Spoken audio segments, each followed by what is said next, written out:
Sipas informacioneve të siguruara nga televizioni Koha, në Tetovë është shënuar nata e dytë me radhë e incidenteve ku, sipas burimeve, fëmijët shqiptar janë sulmuar nga persona që dyshohet se janë pjesëtar të tifogrupit Vojvodët. Burimet thonë se incidenti i fundit ka ndodhur mbrëm përballë qendrës së re tregtare në qendër të qytetit. Sipas tyre, në afërsitë e vendit të ngjarjes ka pasur edhe prani policore, por megjithatë, kjo nuk i ka penguar personat e përfshirë që të shkaktojnë incidentin. Qytetarët shprehin shqetësim për përsëritjen e rasteve të tilla dhe kërkojnë reagim më të shpejtë nga institucionet për të parandaluar përshkallëzimin e situatës.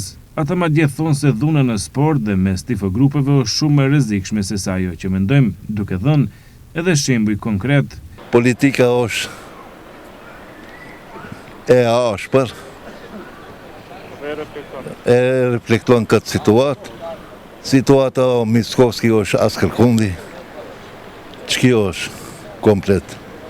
A mund të rahja e tifogrupeve të nxjisë edhe konflikte më të mëdha ndër etnikëve? Po, e saktë është ajo.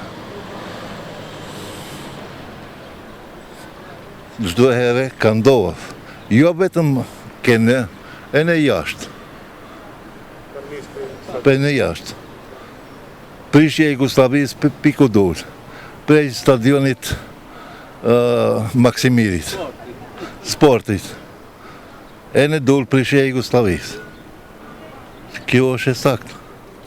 Ekipi i televizionit Koha në teren bisedoi dhe me një dëshmitar të rastit, i cili e përshkroi se si ndodhi incidenti i mbrëmshëm. Çati i tregojsha se unë gjë ku marr për Zvicrës, jam këtu. Kur erdha unë e kisha vu jakën, ç'është kështu.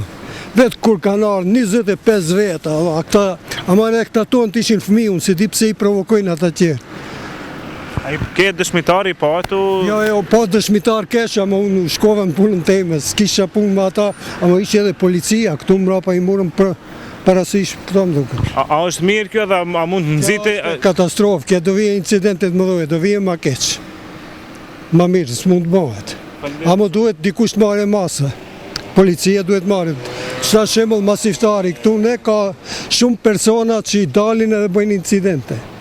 A policia është i pas di që te ishin te taksit mas, sigurisht ata ndoshta i mbikëqirin, ama sa se di.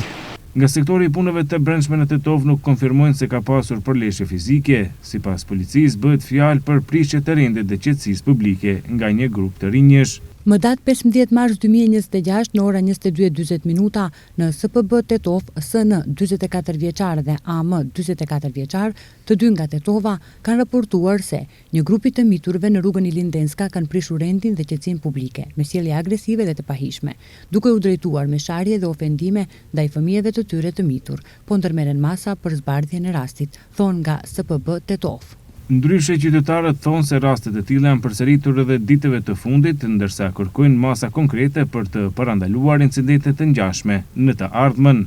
Kujtojmë se me ardhjen e VMRO-DPMN-s në pushtet dhe me rritjen e retorikës nacionaliste janë shtuar edhe raste të tilla.